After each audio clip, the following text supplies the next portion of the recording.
ready with me for Iftaar. Panic mode. Amrij sent me a whole box of products I thought I should definitely try. Their concealer. It's already 5. I am running super late. Dab in the concealer with my ring finger. Now that we have a fairly even skin tone, we're gonna try out the dress.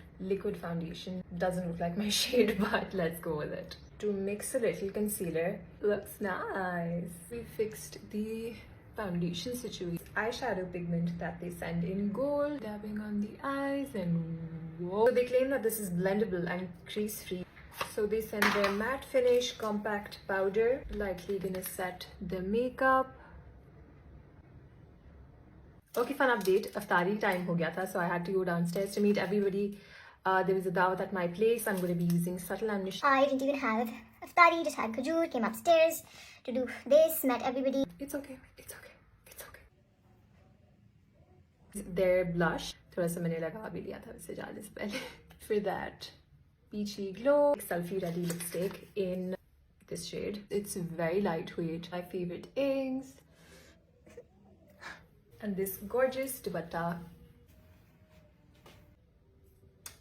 Bye.